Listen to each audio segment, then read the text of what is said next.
Muy buenas noches, amigas y amigos de RCTV.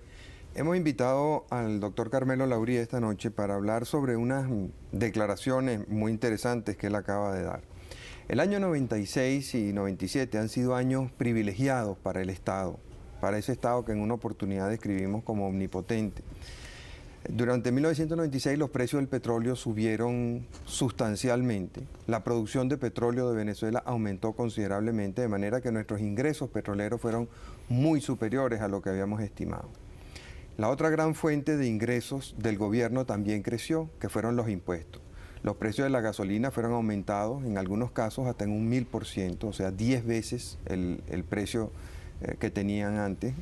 Y todos los impuestos han aumentado. Las recaudaciones fiscales son cada vez más considerables, hasta el punto de que hay sectores productivos que se han visto muy afectados por lo considerable de los impuestos.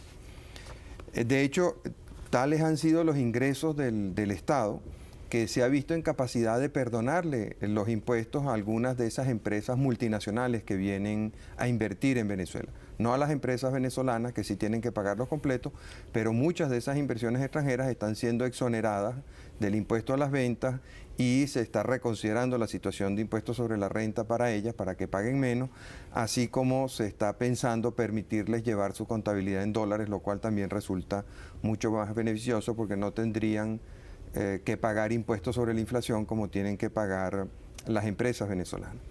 Sin embargo, a pesar de ese llover sin parar durante los últimos 18 meses en materia fiscal, tú has dado unas declaraciones diciendo que el Estado está gastando lo que no tiene, y uno se pregunta, ¿cómo puede estar gastando más de lo que le ingresa si le ha ingresado más que nunca?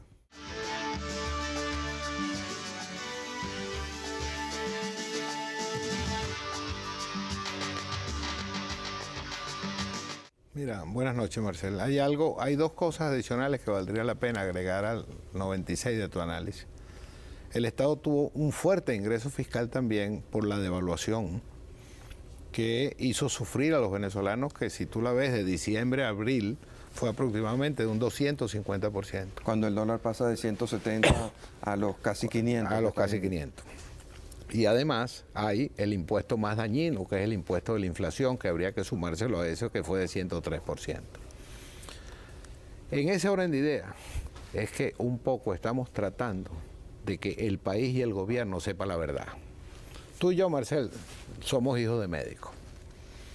Y oímos muchas veces en la casa a nuestros padres decir que no había posibilidad de hacer una terapia adecuada si no había un diagnóstico adecuado. Y una de las cosas que está pasando ahorita es que no hay un diagnóstico adecuado. Yo te puedo citar en ese orden de ideas 3 cosas que son fundamentales, que las dije en mi declaración. Al país le entraron de ingresos extraordinarios 3.198.000 millones el año pasado. Nada más que por petróleo. No te estoy metiendo la devaluación, no estoy metiendo el aumento de los impuestos a la gasolina, ni nada, sino nada más que por petróleo. Y eso se gastaron íntegramente en nómina. Íntegramente en nómina. Este año, el presupuesto que aprobó el Congreso en el 97, por supuesto, nosotros no lo aprobamos. O sea, Acción Democrática no lo aprobó. Se aprobó por 7.800.000 millones. Ya se han pedido créditos adicionales por 1.200.000.000. Y se van a tener que pedir créditos adicionales por 1.400.000 más. O sea que el presupuesto va a llegar a 10.500.000.000. O sea, se va a gastar 3 veces más de lo que produce el petróleo. Eso es correcto. ¿Y de dónde va a salir todo ese dinero? Bueno, de los ingresos adicionales del petróleo, precisamente. Por una razón muy sencilla. En este año todavía entró la cola del 96, que fue la declaración definitiva, porque es que el aumento del ingreso de petróleo fueron 300.000 barriles más, Marcel, y fueron casi $5 el barril. Estaba calculado a 13.50 y se vendió a 18.39. O sea que fueron casi $5 por barril. Ahora, ¿cómo se explica que la pobreza haya aumentado y que la inflación siga haciendo estragos? Por una razón muy sencilla, porque el desorden del gasto. Yo te lo explico con un ejemplo vamos a decir, de física elemental o de hidráulica elemental. Eso es como un río que tiene mucha cauce, que tiene mucha agua, Si tú lo canalizas, esa agua produce energía. Si tú lo desparramas como si fuera una regadera, esa agua lo que produce es un empozamiento, produce zonas pantanosas, etcétera, y eso es lo que está pasando en Venezuela. La semana pasada yo cité a la Comisión de Finanzas, a los presidentes de las hidros y al ministro del Ambiente, el agua, que es muy importante. Bueno, hay 77 mil millones en el presupuesto y solamente les han entregado 7 mil. Porque lo grave además es que no solamente hay un gasto absolutamente desordenado, que te produce un déficit cuantitativo en el presupuesto, sino el déficit más grave es el déficit cualitativo, que el Estado no funciona. Y un poco las sorpresas que te va dando el gasto fiscal. El año pasado, ¿tú te acuerdas que en abril el presidente de la República dictó un decreto diciendo que de acuerdo con el Fondo Monetario Internacional, todo lo que pasara de 14.70 no se iba a gastar, sino se iba a guardar? Y se abrió una cuenta en el Banco Central para eso. Esa cuenta tiene 850 mil millones. El Fondo Monetario, el presidente del Banco Central, creían hasta la semana pasada que esos reales estaban reservados y que no se iban a gastar. 850 mil millones de bolívares. Y yo, en ese análisis que hice, que me costó 2 meses, por otra parte, de hacerlo, demuestro con gacetas oficiales por delante de que esos 850 mil millones están comprometidos ya con los créditos adicionales. Cosa que inclusive hizo declarar la semana pasada el presidente del Banco Central, angustiado con la liquidez de eso, y que los ha llevado a hacer esta barbaridad. Oí yo, por televisión, por este canal y en la prensa, la declaración más insólita que yo he visto en mi vida, de una reunión donde estuvo el presidente del Banco Central, el presidente PDVSA, el ministro de Hacienda y el tesorero nacional. Salió como decisión para luchar contra la liquidez el que el Estado atrasaría sus pagos, no le pagaría a tiempo ni a los proveedores ni a los contratistas, es la confiscación. Entonces tú ves ese mar de contradicciones. En este momento, Marcela, a esta hora nos están viendo una serie de venezolanos que están realmente sufriendo permanentemente la angustia de la confiscación de sus propiedades, la inflación, la devaluación. Los que tienen ahorros en los bancos le están pagando el 6%, Marcelo. Como tú dices, están pagando un impuesto 35 bolívares por litro de la gasolina. 35 bolívares. Pero el gobierno explicó hace poco que era que perdía dinero con la gasolina, que tenía que ajustar el precio. Y subió el impuesto de 9 a 35. El costo real de la gasolina, Marcelo, para que todos lo sepan, con toda la composición de costos, significa que la gasolina alta cuesta 44 bolívares. 12.69 en toda la cadena de comercialización y el resto, o sea, 32 bolívares de costo de producción. La baja cuesta 38 bolívares. Lo que pasa es que hay 35 bolívares de impuestos que pagan los venezolanos. Y eso lo van a subir ahora todavía más. Y eso ahora lo van a subir para compensar la pérdida que el impuesto que retiene PDVSA es lo que paga. Pero es realmente, verdaderamente increíble que se diga que eso es, que impuestos es costo para los venezolanos. Pero tú dijiste algo que yo creo que es bien interesante analizar esta noche. Estamos viendo que en Venezuela parece que vamos hacia 3 países distintos. Un país que tiene 25 mil millones de dólares de ingresos, que es prácticamente el dorado para los extranjeros, Marcelo. Tú mismo has dicho el privilegio que se está dando a los extranjeros en materia de impuestos, de ajuste por inflación, en materia de contabilidad, en materia de facilidades para que vengan los extranjeros. Bueno, esos vienen a explotar esos 25 mil millones de dólares y por eso es que tú ves que todas las agencias internacionales, financieras, todos los bancos, todos los analistas de riesgo, dicen que Venezuela es un paraíso. Como lo decían en el año 76 cuando nos entraron los ingresos petroleros, como lo decían en el año 79 y 80 cuando nos entraron los ingresos petroleros, y que nos prestaban todo. Tú mismo has sido uno de los grandes cuestionadores de cómo le prestaron a Venezuela y cómo Venezuela pagó cosas que no debía pagar. Bueno, ahorita está pagando lo mismo. Ese es un país. Y por eso es que tú ves la apertura petrolera. Ves que ayer se inaugura una fábrica de una gran compañía petrolera de lubricantes. ves como el papel cae en manos de los extranjeros, el cemento en manos de los extranjeros. La banca. Seguro, hasta la venta de licores. La industria automotriz. La industria automotriz, todo está en manos de los extranjeros. Chico, hay que hablar con el presidente Fujimori para que nos quite la nacionalidad. Por lo menos para que corría la partida de bautismo. Sí. Y entonces, eso porque este es el Dorado. Y hay un grupo de venezolanos que tiene bastante capacidad de presión, que son 500, 600 mil, 1 millón de venezolanos, que legítimamente coayudan a que esos extranjeros exploten eso. Pero hay 22 millones de venezolanos. Yo estoy seguro que el 99% de los que nos están viendo esta noche, que todos los días se preguntan, Marcelo, bueno, ¿y cuánto me va a costar la comida? ¿Con qué la voy a pagar? ¿Qué va a pasar con la educación de mis hijos? Y cuando los eduque, ¿dónde van a trabajar? Bueno, ¿qué va a pasar con mi salud? ¿Cuánto me va a costar las medicinas? ¿A qué hospital voy a ir? ¿Qué pasa con la luz que todos los días sube? ¿El agua que todos los días sube? La electricidad, el teléfono, el transporte, el metro de Caracas. ¿Y qué pasa con la seguridad personal? O sea, ese es el país que no está conectado.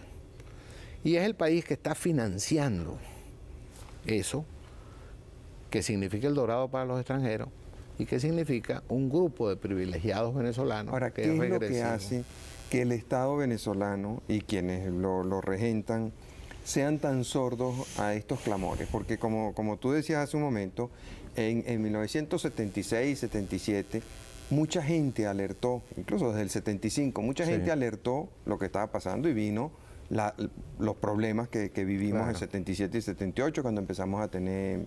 Y que bajaron un poco los precios del petróleo. Después viene la crisis del 83 y no se corrigen los errores. Viene la crisis del 89, viene la crisis del 92, viene la crisis del 96 y cada vez, al salir de cada crisis de esa, el Estado sale más voraz, aumentando los impuestos, aumentando su gasto, reduciendo sus inversiones, que es lo que beneficiaría a la gente en última instancia, y la gente sale más pobre. Por eso, pero fíjate que hay una situación que realmente es kafkiana, porque a medida que van sucediendo estas cosas, vamos nosotros vendiendo más activos para resolver el problema o vamos nosotros endeudándonos más. Pero esas ventas de activos, por ejemplo, se vendió la Cantebén, no sé cuántos miles de millones de dólares, ¿eso no lo usan para pagar la deuda? En 1.500 millones de dólares no, eso se usó en el gobierno del presidente Pérez para resolver el problema del déficit del 91. Porque a medida que van entrando los ingresos petroleros, Marcel, se va subiendo el dintel del gasto. Pero al final de la película, después, no se estabiliza ese gasto, que es lo que nosotros tenemos que hacer. ¿Y las privatizaciones de los bancos, todo eso, para qué hacer? No, las privatizaciones de los bancos no hay que olvidar que vamos a decir también la verdad al país. O sea, lo que dieron las privatizaciones de los bancos fueron menos de lo que costaron la crisis financiera de esos propios bancos. ¿Entiendes? ¿Y ahora que vamos a privatizar el hierro y el aluminio? Bueno, acuérdate que ahí hay una deuda importante, pero eso lo usarán definitivamente. Si es que llegue, aunque la ley lo obliga para pagar las deudas, buscarán la forma de bypassear el proceso para tener que pagar el gasto corriente. Tenemos aquí el caso. El año pasado se dijo eso. Por encima de 14.70, eso va, Marcel, definitivamente a una reserva. Eso es lo que creíamos todos. Falso. ¿Y a dónde fue? A financiar los gastos y la irresponsabilidad de la firma de contratación colectiva de que no hay real para pagar. Déjame ponerte el caso de la universidad, porque tú tuviste el otro día aquí el ministro de Educación, que es bien serio en ese sentido. Pero antes te debo decir que los 2.000 millones de la ronda petrolera, que son ventas de activos, o sea, eso no es producción, también lo van a tener que gastar este año y el año que viene. Pero déjame citarte el caso de las universidades. El presupuesto aprobado para las universidades fue de 331.000 millones. Con una oferta del ministro de Hacienda al ministro de Educación, que yo creo que lo hace de buena fe, pero preocupado porque es un ministro, o sea que hace falta también que conozca un poco de las cosas. Se presenta al Consejo Nacional de Universidades y dice, como a mí el ministro de Hacienda me ofreció un crédito adicional de 145.000 millones para gastos de funcionamiento, vamos a aprobar un presupuesto por 476.000 millones. Bueno, hasta hoy que estamos hablando aquí, nadie ha pedido el crédito adicional de los 145.000 millones. ¿Se han pasado 7 meses? Sí, y nadie lo ha pedido. con un presupuesto aprobado en el Consejo Nacional de Universidades. Y están gastando las universidades como si tuvieran esos 145.000 millones. Segundo capítulo de esta misma historia. Llega el ministro, firma un contrato con los otros institutos de educación superior de 34.000 millones de bolívares, de los cuales ha pedido 4.000, faltan 30. Tercer capítulo. Ahorita hay una discusión, si es el 55 o el 65, que la vemos todos los días. Bueno, del 55 que dice el ministro, que son 162.000 millones, faltan 100.000 millones. O sea que los que están ganando, lo que está gastando las universidades hoy, que estamos hablando nosotros, faltan 240.000 millones de créditos adicionales que todavía no han solicitado. Segundo capítulo. Viene el problema de la frontera. Se reúnen los militares con el ministro. Le dicen, no se preocupe que les voy a dar un crédito adicional de 200.000 millones. Después, una ley de crédito público de 200.000 millones. No existe ni el crédito adicional ni la solicitud de crédito público y los militares creen que tienen 200.000 millones para la frontera porque ya se los ofrecieron. Tercer capítulo. Visto aquí también, en un programa muy interesante que tú tuviste contar. Cedulación. Hay toda una discusión en el país. Toneladas de luz, de papel, de cintas de televisión. Y el gobierno no ha pedido absolutamente nada, ni tiene disponibilidad para los 500 millones de dólares. Esos son más de 250.000 millones. Más de 250.000 millones de bolívares. Y no tiene disponibilidad porque no ha pedido absolutamente nada. Entonces, cuando tú vas trabajando de declaración en declaración, te puedo dar un último capítulo también en esto de la información veraz que pide el gobierno. El venezolano debe saber que aquí se hizo un convenio con el Fondo Monetario Internacional el año pasado. Que los convenios con el Fondo Monetario Internacional son el stand-by, préstamo al Banco Central, no al gobierno, para reservas internacionales. Que como Venezuela tiene muchas reservas internacionales, Marcelo, el stand-by solo se desembolsó en unos 300 millones de dólares para hacer un gesto. Dejó de desembolsarse casi 1.000 millones de dólares. ¿Tú sabes cuánto pagaron los venezolanos por comisión de compromiso? 1.000 millones de bolívares, 20 millones de dólares. O sea, esa carta de buena conducta costó 1.000 millones. Y ahora en este momento, ese convenio se venció el 11 de julio. Y ahorita le está diciendo el gobierno, para obtener la carta de buena conducta y que hable bien el Wall Street Journal, el Financial Times, el Fondo Monetario, que va a negociar otro stand-by con el Fondo Monetario. Bueno, ojalá que no lo lleguen a negociar, porque si lo llegan a negociar, el fondo no puede desembolsar préstamos para reserva. Venezuela tiene 16.000 millones de dólares de reserva, o sea, no es posible, porque esos son para reserva. Tendríamos que estar pagando comisión de compromiso por 1.500 millones de dólares, o sea que la carta de buena conducta nos cuesta 30 o 40 millones de dólares. ¿Tú sabes cuánto se ha pagado, Marcel, de comisión de compromiso por créditos del BID, Banco Mundial, CAF, y todos los entes multilaterales que no se han usado, aunque están firmados? No sé. 120 millones de dólares. Regalados hacia los bancos. Regalados hacia los bancos por la ineficiencia. Entonces, yo hago todos estos planteamientos y los converso contigo y con todos los que nos están viendo esta noche, un poco basándonos en eso, en lo que oímos en la casa tú y yo. Hay que hacer el diagnóstico correcto. Porque si no, las universidades siguen creyendo que va a haber real. Y yo te puedo decir algo, si las universidades no se reforman, este mes, el mes que viene, Marcel, el año que viene no van a poder funcionar, porque las célebres normas de homologación ahora tienen que incluir 103 y 35% de este año. Son 600.000 millones más, Marcel. Entonces, en las universidades tú y yo las conocemos. En las universidades hoy, por ejemplo, son absolutamente regresivas. La universidad venezolana está privatizada, Marcelo, porque ahorita casi el 80% de la matrícula viene de colegios privados. Ese es el promedio. En la Universidad Simón Bolívar entiendo que más del 90%. Entonces no se quieren dar cuenta, de buena fe algunos, pero de mala fe otros, que el problema del cobro de la matrícula de la universidad no es un problema económico. Con eso no se va a resolver el problema económico de la universidad, pero que es un problema social.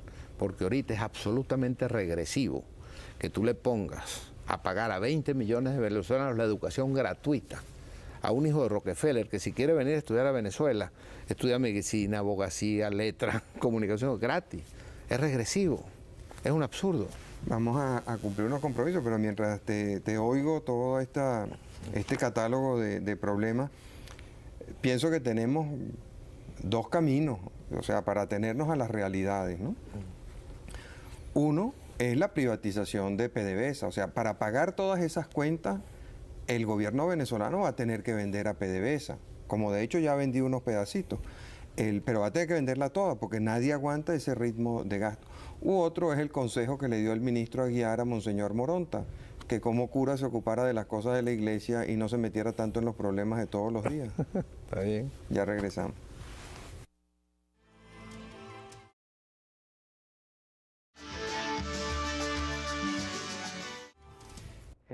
La historia reciente de Venezuela nos demuestra que estos incrementos brutales que ha habido en los ingresos petroleros siempre traen como consecuencia un empobrecimiento general del país. Después de la guerra de Yom Kippur subieron los precios muchísimo y en el año 77 y 78 tuvimos una crisis que nos hizo retroceder más atrás de donde estábamos antes del aumento de los precios. 79, 80 y 81, otra vez gran incremento de los precios petroleros y al poquito tiempo, ya en el 18 de febrero del 83, una crisis que nos hizo retroceder más atrás de donde estábamos antes de ese aumento de precios. Caen los precios, empiezan a recuperarse y tenemos el 27 de febrero del 89, el país cae mucho más atrás mucho más abajo de donde estaba antes de esa situación. Empieza el país a mejorar un poco, suben los precios por la guerra Irán e Irak y vienen los golpes de febrero y noviembre del 92 y retrocedemos mucho más atrás. Y así lo hemos visto, en el 96 tenemos otra crisis parecida. Entonces cada vez que uno ve estos aumentos de precio, que en este caso además van potenciados porque hay un aumento en la producción y hay una venta de derechos por parte de Petróleos de Venezuela importante, más de 2.000 millones de dólares. Vemos estos incrementos y pensamos con terror que va a venir una crisis peor. De hecho, tú nos has explicado cómo todo ese dinero que se suponía que era o para cancelar la deuda o para hacer inversiones que mejoren al país, que tanto se ha empobrecido en los últimos 20 años, se están gastando en gasto corriente, en burocracia. Frente a eso, ahí se me ocurren dos caminos. Uno, seguir vendiendo PDVSA. O sea, ya hemos vendido unos campos marginales, hemos vendido otros campos no tan marginales, hemos vendido unos campos supuestamente inactivos y otros que están con bastante potencial de actividad. De hecho, por algo pagaron los 2.000 y pico millones de dólares. 2080.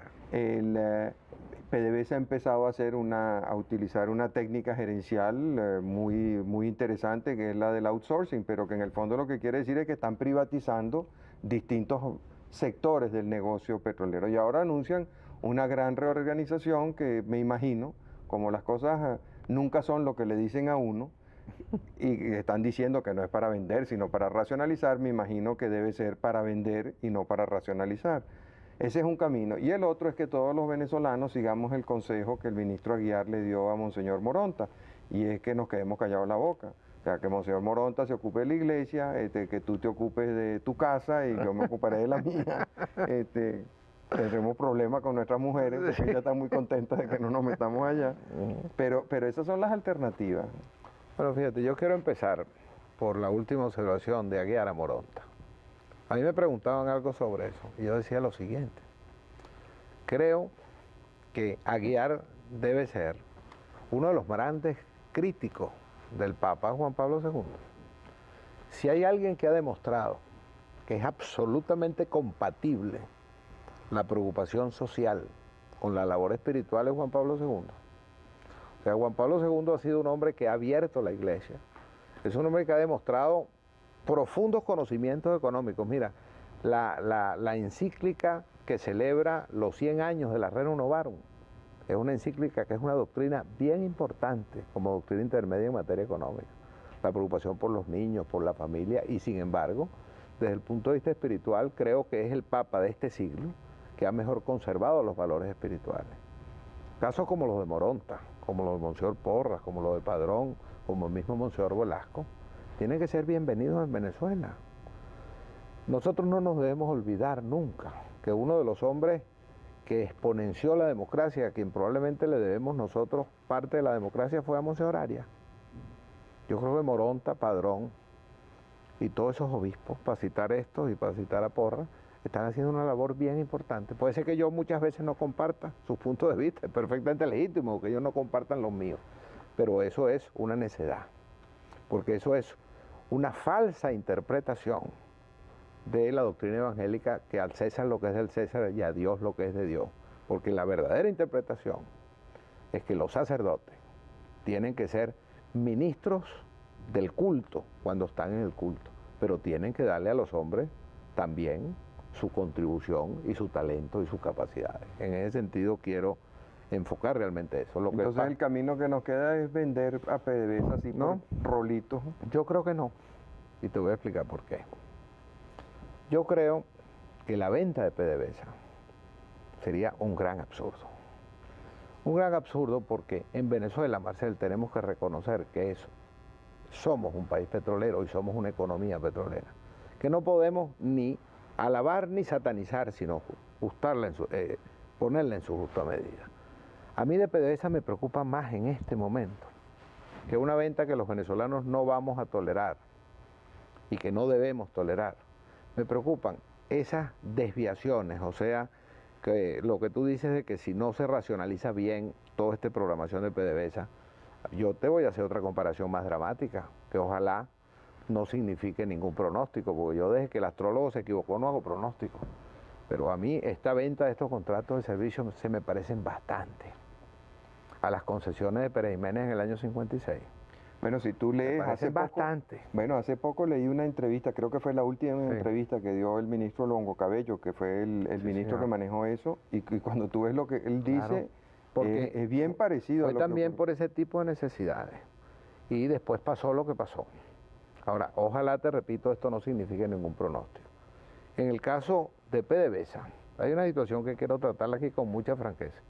Creo, y debo dejarlo claro, que los hombres y mujeres que trabajan en PDVSA desde el punto de vista industrial y desde el punto de vista tecnológico es la generación mejor preparada de Venezuela y que nosotros somos un lujo desde el punto de vista del manejo de la industria como tal. Eso no lo discute ya nadie, lo probamos en Curazao, que somos mucho más eficientes, lo hemos probado en las negociaciones internacionales, lo hemos probado en INTEBEP, pero yo quiero esta noche decir que no hay nada más peligroso que el involucrar en todo el problema del déficit fiscal, de la política monetaria y de la política cambiaria y de todo el ámbito nacional a PDVSA.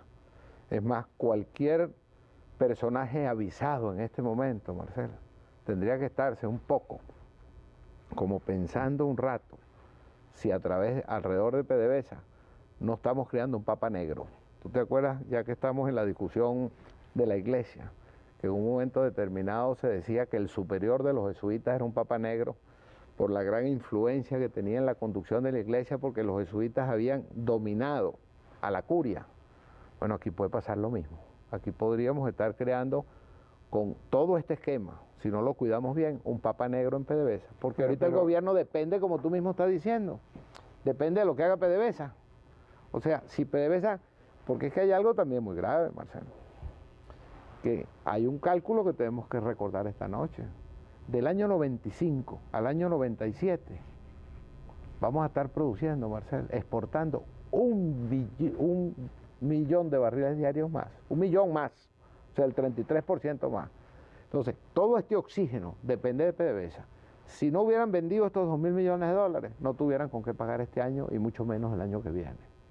Entonces, eso significa que en definitiva tenemos un papa negro en PDVSA. Tenemos un papa negro en PDVSA que, sin que esto tenga connotación personal, algunos políticos serios e inteligentes han tratado de plantear que el presidente de PDVSA debía ser el presidente de la República. O sea, eso es muy peligroso. ¿Qué tiene eso de malo?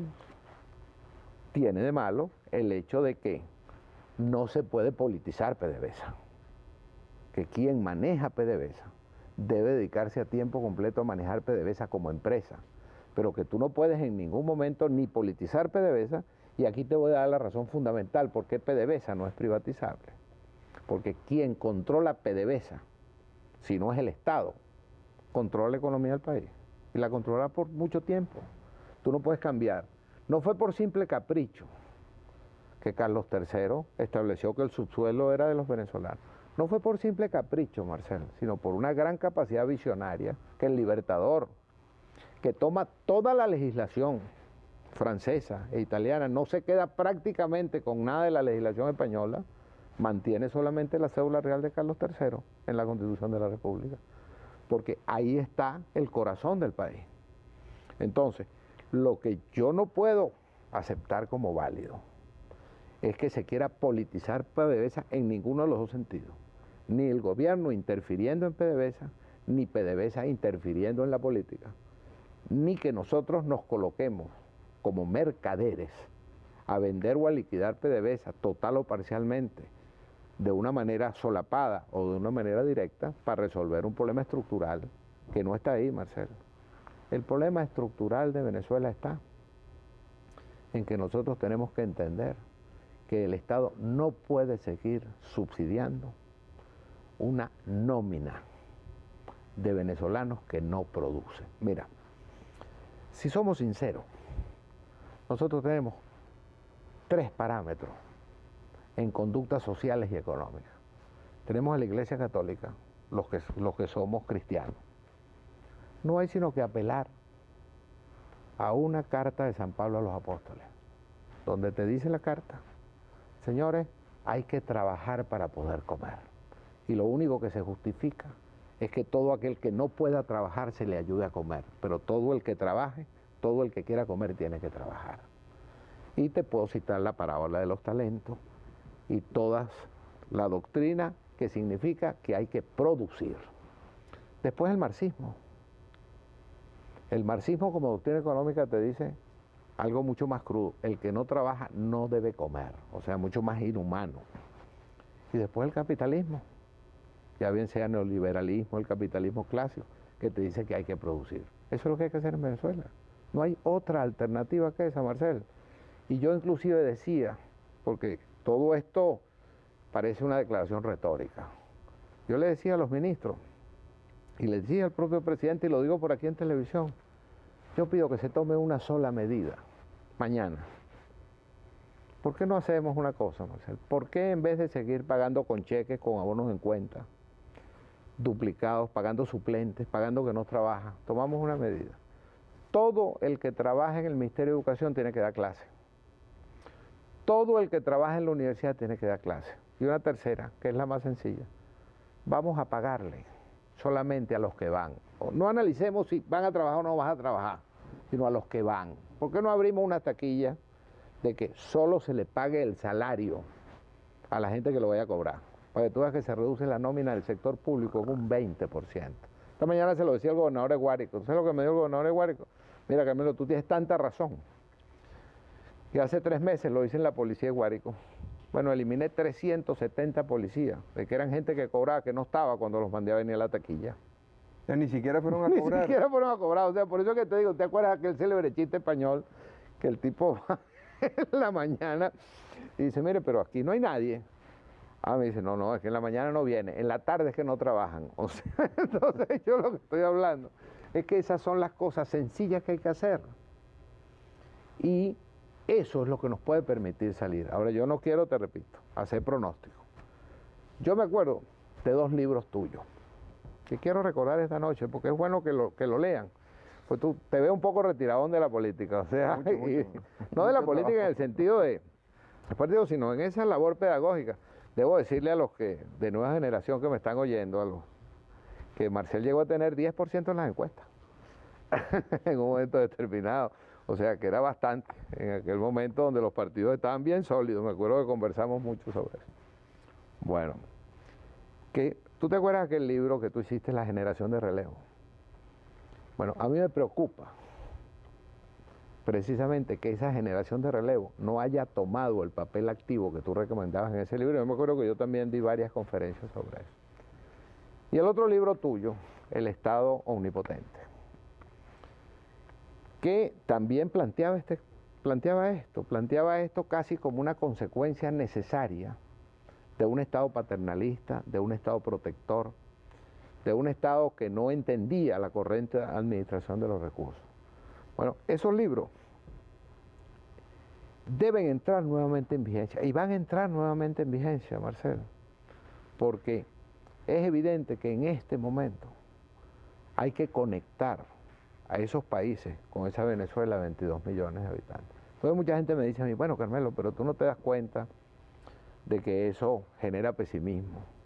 Inclusive otra gente me dice, con muchísima razón, me dice, bueno, pero es que tú has intervenido en los gobiernos anteriores. Claro, claro que he intervenido en los gobiernos. Por eso sé lo que está pasando. Yo sé lo que pasa en el Estado. Además, yo siempre doy un ejemplo que vale la pena que todo el mundo lo entienda. Yo no quiero que el gobierno lo haga todas las cosas bien, porque no lo puedo aspirar. Galarraga es un héroe. Sí, pero a veces se poncha. No, no solamente se poncha, sino que Galarraga, de cada 3 veces que va al bate, falla una, falla 2, y hace una y tiene 333 de promedio. Todos los bateadores del mundo que en su carrera fallaron 2 veces y conectaron una sola vez, están en el Hall de la Fama. Ahora, vamos a conectar una vez, Marcelo, una vez vamos a conectar. Entonces yo lo que quiero es que por lo menos funcionen los hospitales, que por lo menos funcione la policía, que por lo menos funcione la educación, pero no sigamos cayéndonos a mentiras, porque ahí es donde está el gran fraude del país. Bueno, vamos a cumplir unos compromisos, pero al regreso quisiera insistir, porque todo lo que tú has dicho es muy razonable y es cierto, pero si siguen las cosas como van, la privatización, la venta en remate o en licitación o como quieran hacerlo de la industria petrolera es inevitable. Así como cuando alertábamos lo que estaba pasando con la balanza de pagos y con la cuenta corriente en el 76 nos decía que era inevitable que fuésemos a una devaluación, como fuimos. Como después dijimos que las políticas que se estaban siguiendo conducían inevitablemente al deterioro del salario, y lo hemos vivido. O sea, cualquier venezolano que nos esté escuchando esta noche, que saque la cuenta de lo que le rinde su salario hoy con lo que le rendía hace 10 años, o hace 20, o hace 30 años, y verá la diferencia. Entonces, hace 30 años, con el salario de un recién graduado, Claro. Bueno, podía comprar casa en menos de 2 años, pero podía comprar un carro en menos de 3 meses. Hay algo más dramático. Tú ahorita vas a comprar a los Estados Unidos un adornito para ponérselo a la tarjeta de los matrimonios y te cuesta $2. Tú con $2 hoy vas al Banco Central y te entregan 4.000 medios. O sea, 4.000 medios. Puedes llenar 4 tarjetas y no una con un adornito que te cuesta $2. Entonces, al regreso quisiera que me comentaras ese problema tan serio que está planteado, que es la inevitabilidad de la privatización, de la venta, del remate, de la liquidación, de como lo quieran llamar, de la industria petrolera.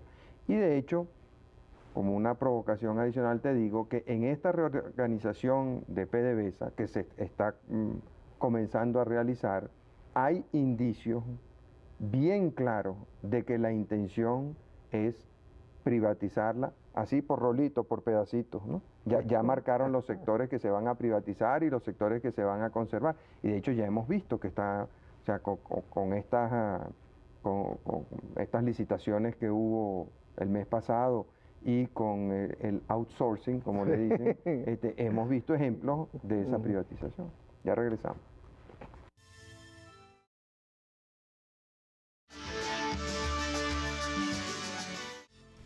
Hace un momento tú dabas argumentos de por qué PDVSA no debía ser privatizada.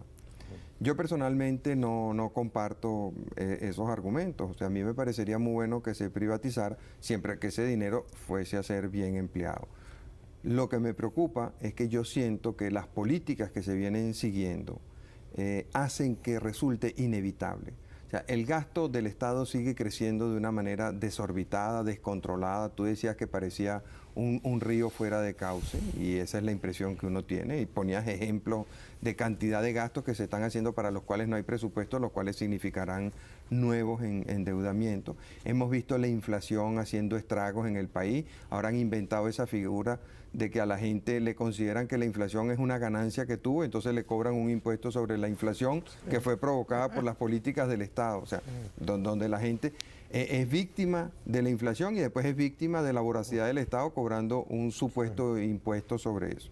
Entonces, todas esas políticas llevan inevitablemente a más devaluación, más inflación, porque paradójicamente en Venezuela tanto la devaluación como la inflación benefician al Estado, perjudican a la gente, pero benefician al Estado. Sí, diluyen la deuda. Y lo último que queda, porque la devaluación y la inflación también tienen ciertos límites, es la venta de PDVSA. Y de hecho hemos visto este año un ejemplo de dos sectores de PDVSA que han sido, vamos a decir, privatizados, en donde el dinero ha ido a parar a gasto corriente. No sirvió para reducir la deuda que tenemos con el exterior, no sirvió para reducir la monstruosa deuda que tenemos internamente en Venezuela. Tú nos decías que de una reunión salieron 3 de esos grandes capitostes del gobierno a decir que lo que iban era atrasar los pagos. Sí. Entonces, es inevitable que tarde o temprano, y más temprano que tarde me parece, vendan a PDVSA. Entonces, yo veo todo este esquema nuevo de reorganización de PDVSA está como marcando cuáles son los campos que van a privatizar primero. Quisiera tus comentarios sobre eso. Fíjate que hay una cosa importante, que ya tú planteaste un hecho que hay que analizar. Ya no, tú no estás planteando, porque dijiste que estabas de acuerdo, la venta o no venta de PDVSA como un problema conceptual.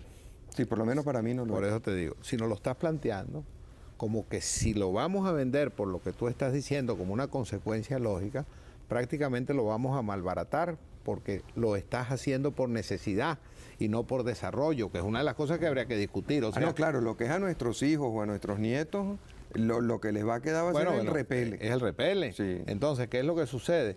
Y es ahí donde está la discusión absolutamente equivocada y a la que yo me opongo.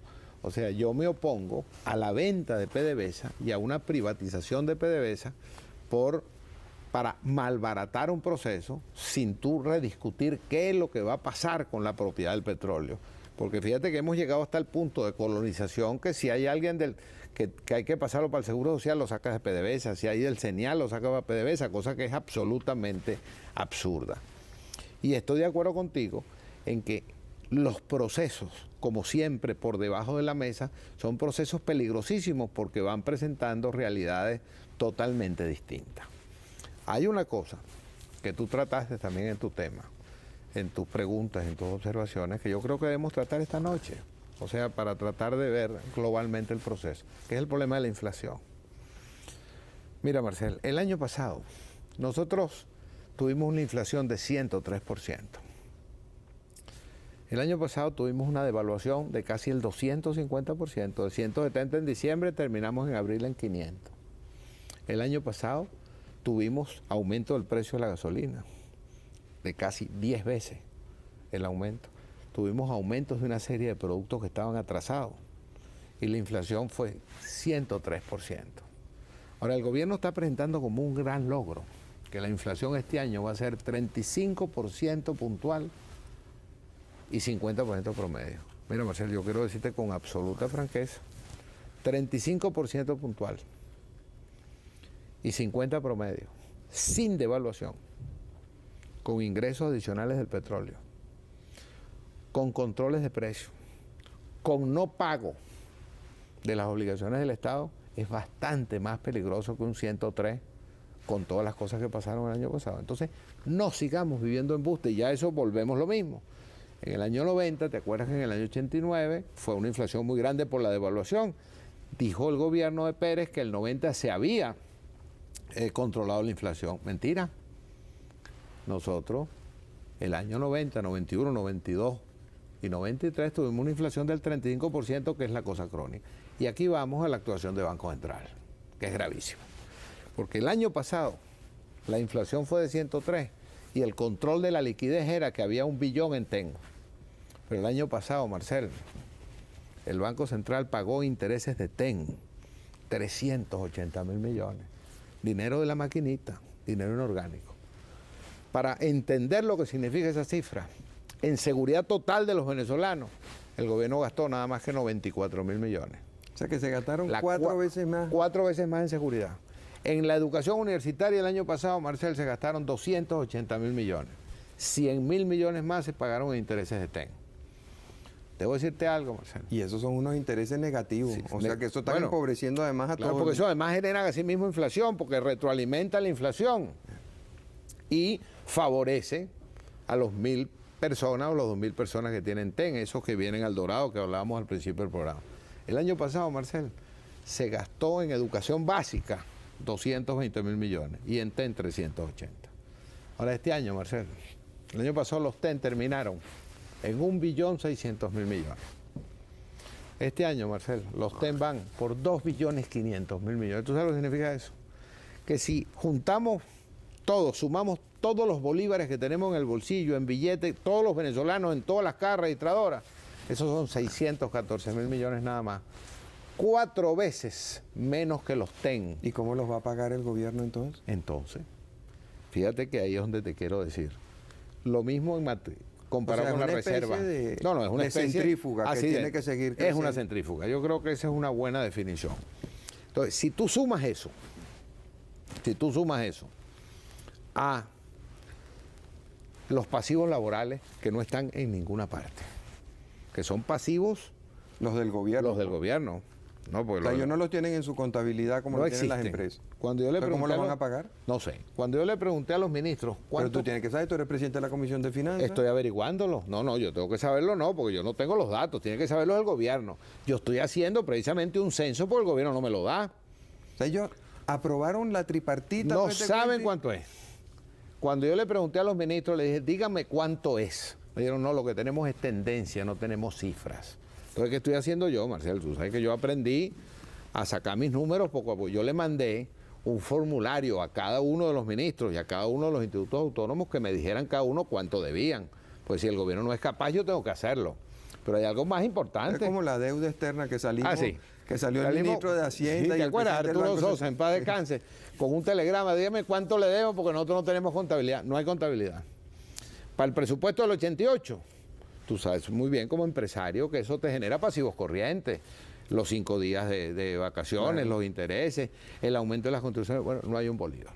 Ahora, ¿por qué te digo todo esto? Porque a eso tú le aumentas los 2,5 billones de TEN. Y entonces ves lo dramático del proceso. Y aquí llegamos a la conclusión que yo creo que es muy importante. ¿Cuál es la conclusión? La conclusión fue la que dio Luis Ugalde sentado en esta misma silla. No somos un país rico.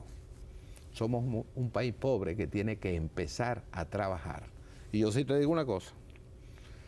Yo soy demócrata, creo en la democracia, quiero la democracia para mis hijos. No creo en los golpes autoritarios. Pero yo debo decir esta noche con franqueza que se pueden estar dando en Venezuela los supuestos mientras el cual Santo Tomás de Aquino autoriza el derecho de rebelión. Y no es un derecho de rebelión en el sentido de que es quítate tú para ponerme a alguien en Miraflores. Es un derecho de rebelión que puede constituir en Venezuela una anarcodemocracia. Nosotros decimos que Colombia es una narcodemocracia. Esta noche a mí me da mucho miedo en hacer esta afirmación, pero nosotros podemos estar en una anarcodemocracia si no nos volvemos sobre nosotros mismos y nos damos cuenta que no es vendiendo PDVSA que se resuelve el problema, no es entregando concesiones, contratos de servicio, outsourcing, es haciendo una profunda reflexión, que cada quien ocupe el lugar que ocupa sin odio. Otra observación que quiero hacer esta noche aquí desde este canal. ¿Tú sabes cosas que me preocupan? Así como el principio de este gobierno, 94 y 95, estuvo marcado por las marchas y contramarchas, pero fundamentalmente por los odios que se generaron, que al final de la película nos llevaron al proceso de ajuste social, político y económico de abril. Desde hace 15 días para acá estoy viendo algo muy grave. Estoy viendo algo de que el no saber cuánto cuestan las prestaciones sociales, el no tener el dinero para pagarle a las universidades, el no tener el dinero para el 98, está haciendo reaccionar al gobierno en 2 caminos sumamente peligrosos. Está coartando el derecho de información bajo la careta de la información veraz, está dando soluciones engañosas, pero está generando otra vez los odios de que en definitiva aquí lo que está pasando es porque los empresarios no cumplen con la tripartita. Y yo te digo una cosa, Marcel, tú y yo sabemos de números. Tanto para el gobierno como para los empresarios este cambio era muy importante, pero se requieren 3 o 4 años de ajuste por el esfuerzo de caja que esto significa cuando tú cambias 60 años de prestaciones sociales. O sea, que este problema de la seguridad social, Marcel, este problema del cambio de régimen es un problema para que madure en 4 o 5 años y que no sigamos creándonos ilusiones. Hoy el venezolano cree que cuando se apruebe la ley marco de seguridad social en el Congreso, ya van a estar funcionando los fondos de pensiones, los fondos de prestaciones, los fondos de salud. Es mentira, Marcelo, ahorita lo que se está discutiendo es la ley general, porque no han llegado al Congreso ni los fondos de pensiones, ni los fondos de prestaciones, ni los fondos de salud. Puro discurso, y hay que sentarse, tú y todos los que nos están oyendo aquí, que todos los días tienen que trabajar para pagar la nómina, lo que significa el esfuerzo de caja para poder cumplir con los trabajadores. Era importante hacia el futuro, pero la recuperación de esto, desde el punto de vista de la caja, es muy importante. Si sembramos el odio de que son los empresarios los que tienen la culpa, para que el gobierno siga aumentando la gasolina con impuestos, para que se siga habiendo conflictos, nosotros podemos estar sembrando una semilla que impida la consolidación de este cambio estructural que es muy importante, y quiero decirlo esta noche aquí. No es con odio que se resuelve el problema, no es con mentiras que se resuelve el problema.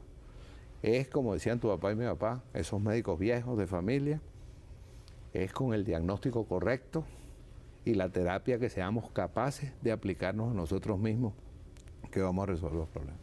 Bueno, muchas gracias, Carmelo.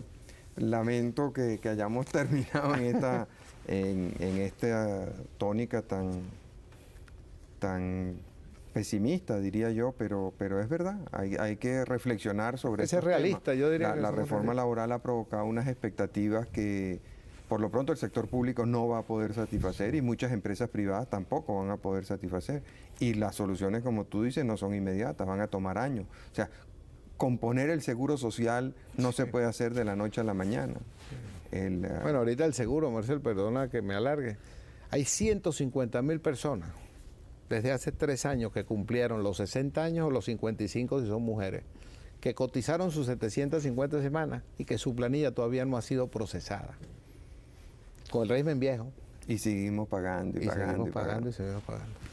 Bueno, espero que estas observaciones que tú nos has hecho esta noche provoquen alguna reacción y tengamos oportunidad de discutir el punto de vista contrario también en el programa. Muchas gracias por su atención, amigos, y los espero el próximo lunes a esta misma hora.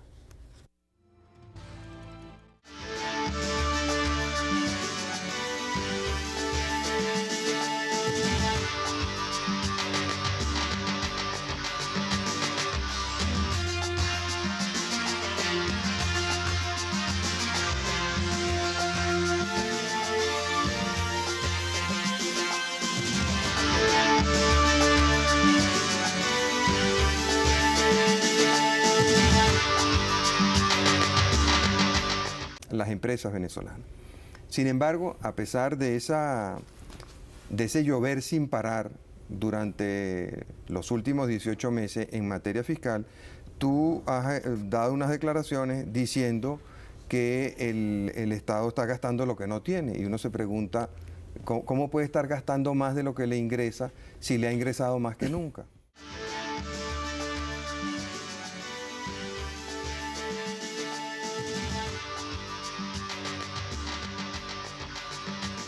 Mira, buenas noches, Marcel. Hay 2 cosas adicionales que valdría la pena agregar al 96 de tu análisis.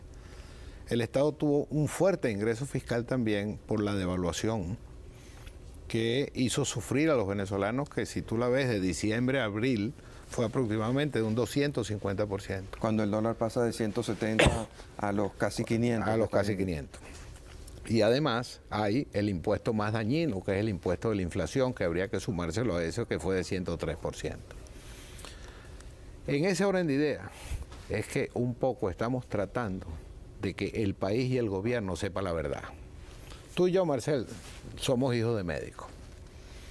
Y oímos muchas veces en la casa a nuestros padres decir que no había posibilidad de hacer una terapia adecuada si no había un diagnóstico adecuado.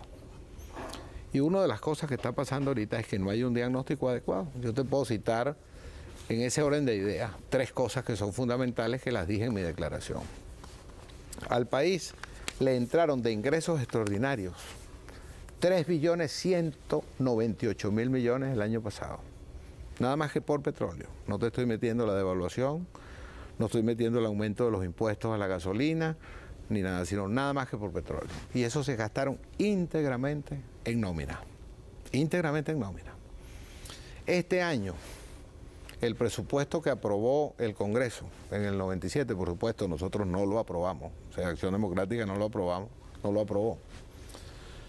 Se aprobó por 7.800.000 millones. Ya se han pedido créditos adicionales por 1.200.000.000. Y se van a tener que pedir créditos adicionales por 1.400.000 más. O sea que el presupuesto va a llegar a 10.500.000.000. O sea, se va a gastar 3 veces más de lo que produce el petróleo. Eso es correcto. ¿Y de dónde va a salir todo ese dinero? Bueno, de los ingresos adicionales del petróleo, precisamente. Por una razón muy sencilla. En este año todavía entró la cola del 96, que fue la declaración definitiva, porque es que el aumento del ingreso de petróleo fueron 300.000 barriles más, Marcel, y fueron casi $5 el barril. Estaba calculado a 13.50 y se vendió a 18.39. O sea que fueron casi $5 por barril. Ahora, ¿cómo se explica que la pobreza haya aumentado y que la inflación siga haciendo estragos? Por una razón muy sencilla, porque el desorden del gasto. Yo te lo explico con un ejemplo vamos a decir, de física elemental o de hidráulica elemental. Eso es como un río que tiene mucha cauce, que tiene mucha agua. Si tú lo canalizas, esa agua produce energía. Si tú lo desparramas como si fuera una regadera. Muy buenas noches, amigas y amigos de RCTV. Hemos invitado al doctor Carmelo Lauría esta noche para hablar sobre unas declaraciones muy interesantes que él acaba de dar. El año 96 y 97 han sido años privilegiados para el Estado, para ese Estado que en una oportunidad describimos como omnipotente. Durante 1996 los precios del petróleo subieron sustancialmente. La producción de petróleo de Venezuela aumentó considerablemente, de manera que nuestros ingresos petroleros fueron muy superiores a lo que habíamos estimado. La otra gran fuente de ingresos del gobierno también creció, que fueron los impuestos. Los precios de la gasolina fueron aumentados, en algunos casos hasta en un 1000%, o sea, 10 veces el precio que tenían antes. Y todos los impuestos han aumentado. Las recaudaciones fiscales son cada vez más considerables, hasta el punto de que hay sectores productivos que se han visto muy afectados por lo considerable de los impuestos. De hecho, tales han sido los ingresos del Estado, que se ha visto en capacidad de perdonarle los impuestos a algunas de esas empresas multinacionales que vienen a invertir en Venezuela. No a las empresas venezolanas, que sí tienen que pagarlos completos, pero muchas de esas inversiones extranjeras están siendo exoneradas del impuesto a las ventas y se está reconsiderando la situación de impuestos sobre la renta para ellas, para que paguen menos, así como se está pensando permitirles llevar su contabilidad en dólares, lo cual también resulta mucho más beneficioso porque no tendrían que pagar impuestos sobre la inflación como tienen que pagar. Oí yo, por televisión, por este canal y en la prensa, la declaración más insólita que yo he visto en mi vida. De una reunión donde estuvo el presidente del Banco Central, el presidente PDVSA, el ministro de Hacienda y el tesorero nacional, salió como decisión para luchar contra la liquidez el que el Estado atrasaría sus pagos. No le pagaría a tiempo ni a los proveedores ni a los contratistas. O sea, es la confiscación. Entonces tú ves ese mar de contradicciones. En este momento, Marcela, a esta hora nos están viendo una serie de venezolanos que están realmente sufriendo permanentemente las angustias de la confiscación de sus propiedades, la inflación, la devaluación. Los que tienen ahorros en los bancos le están pagando el 6%, Marcelo. Como tú dices, están pagando un impuesto 35 dólares por litro de la gasolina. 35 bolívares. Pero el gobierno explicó hace poco que era que perdía dinero con la gasolina, que tenía que ajustar el precio. Y subió el impuesto de 9 a 35. El costo real de la gasolina, Marcel, para que todos lo sepan, con toda la composición de costos, significa que la gasolina alta cuesta 44 bolívares. 12.69 en toda la cadena de comercialización y el resto, o sea, 32 bolívares de costo de producción. La baja cuesta 38 bolívares. Lo que pasa es que hay 35 bolívares de impuestos que pagan los venezolanos. Y eso lo van a subir ahora todavía más. Y eso ahora lo van a subir para compensar esa agua. Lo que produce es un emposamiento, produce zonas pantanosas, etcétera, y eso es lo que está pasando en Venezuela.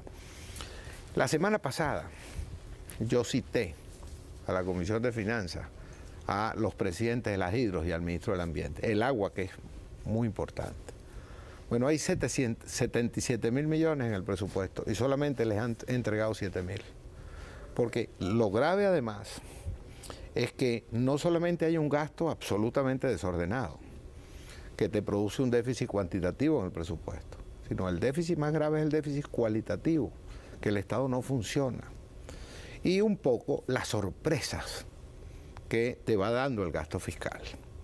El año pasado, ¿tú te acuerdas que en abril el presidente de la República dictó un decreto diciendo que de acuerdo con el Fondo Monetario Internacional, todo lo que pasara de 14.70 no se iba a gastar, sino se iba a guardar? Y se abrió una cuenta en el Banco Central para eso. Esa cuenta tiene 850 mil millones. El Fondo Monetario, el presidente del Banco Central, creían hasta la semana pasada que esos reales estaban reservados y que no se iban a gastar. 850 mil millones de bolívares. 850 mil millones de bolívares. Y yo, en ese análisis que hice, que me costó 2 meses, por otra parte, de hacerlo, demuestro con gacetas oficiales por delante de que esos 850 mil millones están comprometidos ya con los créditos adicionales. Cosa que inclusive hizo declarar la semana pasada el presidente del Banco Central, angustiado con la liquidez de eso, y que los ha llevado a hacer esta barbaridad